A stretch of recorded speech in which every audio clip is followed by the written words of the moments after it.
number of people, Taryn, Yeah. literally out there in the world that like dig Love it. cheesy movies Isn't that something? is astronomical. I know. So we're fans of that. But you've been in a couple of pretty freaking cool movies. So have you. Well, yeah, but we're talking about you today. Okay, so then let me talk. So So anyway, I have a couple questions. I bet. Yeah, go ahead. You can snuggle. Oh, he won't stop talking. Listen, You can this is a very snuggle hard my one to guy ramble. there all you want. I'm down to hear you like say something about 8 Mile, but like actor vibe wise, like what was it like? Meaning, there's what happened with the movie, the success of the movie. Kim Basinger's, my ex sister-in-law, blah blah blah. Nice. So I know her about her acting a little closer than most people do, and Okay. yada yada yada. But I just mean getting the role and walking into that scenario, which because I think it was a studio movie, right? Yeah. So I mean, it was a pretty to do. Curtis Hanson. What's that? Curtis Hanson, big director. So take it from there. When you got the gig, was it like whatever, we'll see what happens, or were you like, whoa, I got to really show up? Yeah. Well, it was a casting director who was a big time, but she passed away. There were like maybe 10 casting directors that we loved to read for that we'd find out actually have power in the business. You know who I'm talking about, like Deb Aquila, Mary Vernew. This was, my goodness gracious, can we pull up her name just because I'm blanking? But she passed away. But to get this role, I had to go in there about 5 times. Right. I mean, again and again and again. There was a time that we actually auditioned and earned parts. So But you had 5 callbacks. and it just kept dwindling down to the I guess best man for the job. And was all that with Curtis, or no, not till the end? Mally Finn. Mally Finn, remember Mally Finn? Mally, of course, yeah. Sweetheart. Amen. So there was a time like you'd be sitting in the room with Christina Ricci, Tara Reid, Kirsten Dunst, Lily Sobieski, Erica Christensen, Brittany Murphy, and we're all just on the sign-in sheet like, hey, what's up? Oh, wow. That's an amazing list. What role did you audition So for? many it? people. The lead, Brittany Murphy's part. All the gals that were there, and then it just kept going like, well, I didn't get that part, so then they down the line. But 5 times it. When did you read with Eminem? And when I didn't. Oh. No, but he watched the tapes, and he's like, I like her. So that was cool. Same with Crossroads. Were you nervous with both of them? Were you nervous because they were like the first time these 2 musicians were acting, right? Were you nervous like, oh my God, this could be No, I was pumped. I was pumped. I was just like, Crossroads is a different story. With Eminem, I was a little bit starstruck. And I remember walking on set that day, and his bodyguards, like, I was walking towards, and his bodyguards, like, did a little, like. On the set. Yeah, like that. Like I was just like a runaway rogue fan or something. You know that feeling. Keep going. You know that feeling. You got to tell me the story. I'm like, oh, hello. I was just, gonna say hi. I play Janine, and they're like, yeah, she plays Janine. He's like, oh, and then they moved out of the way, so and I wild. was just, hey, what's up? And no, he was so nice, so cool. I mean, we're talking like that was Slim Shady. I mean, he was writing the soundtrack the whole time, and he had a gym on set, and he was just so humbled around all of us actors. We're all humbled around him, but he was like, this is my first movie, and he was humbled. Like, but with the acting too, he did a pretty good job. He did. For somebody who'd never done it. Yeah, he did a great job. Yeah. And then So your first day on the set. But I have another better story. Sorry. Oh, go. Okay. So they had already started filming, and I showed up, because you know how it is scheduled. And I show up to set, and there's a letterhead, a yellow letterhead, like 8 by 11, like long. And Brittany Murphy had written me a 3-page note, handwritten. Hey, it's so nice to have another girl on set. I think you're incredible. 3 pages of just the sweetest stuff I've ever read. So kind, and that's awesome. I cherish that letter to this day. That's awesome. Yeah. Very sweet. And she's she passed. Yeah. So it's like, but she went through it on that movie. Curtis Hanson was pretty cruel to her.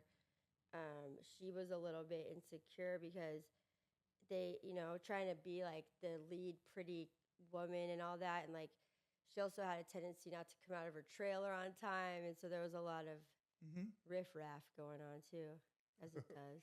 Well, that's Hollywood. A lot of Hollywood. I come out of my trailer on time. I'm only there to work. I'm like, get me out of this thing. I locked myself in. Yeah, you have? Oh, I have. You have? Well, and On you know, accident? listen. there was a few times. That your sound was still on? That my what? Hold the shaft. What is that? What? Remember that one? Hot mic. Stroke the shaft and hold. Remember old Can't one? hear. It doesn't matter. That your sound was still on. Doesn't matter.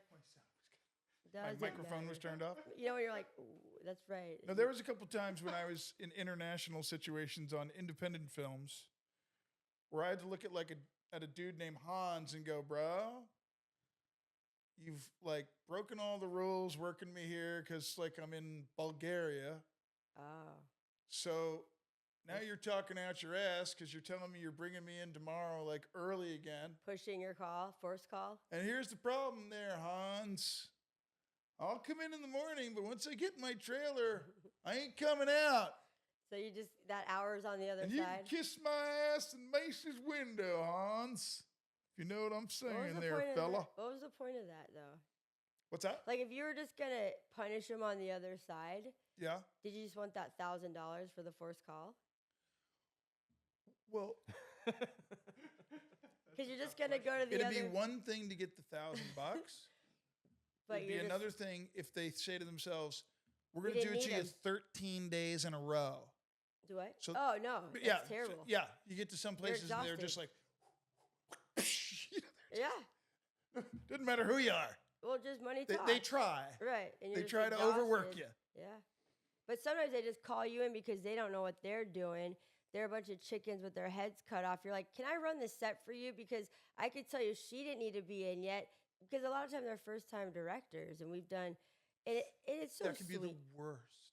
It can be the greatest too. Sure. Sometimes. What were your first couple of scenes on 8 Mile? Do you remember? Like, who were they with?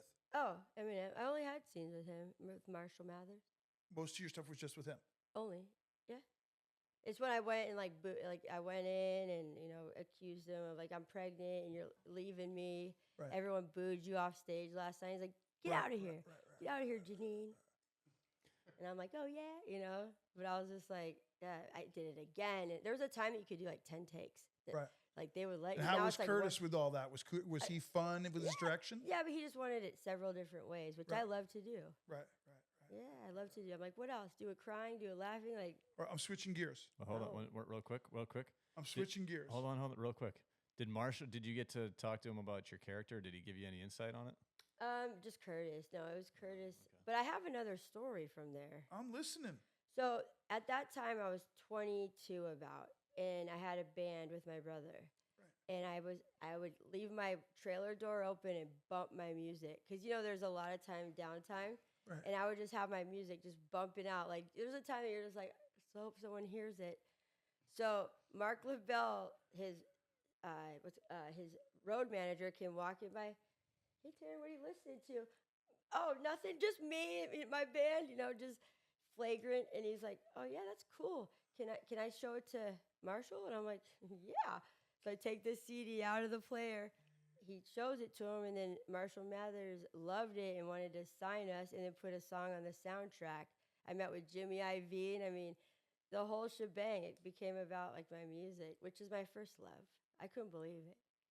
What happened after that? What do you mean? Huh? What do you mean? With that situation, they loved the music, and then what? They love the music. I signed with DreamWorks over Jimmy Iovine because my brother was like kind of, we were a duo, and he was the boss of us.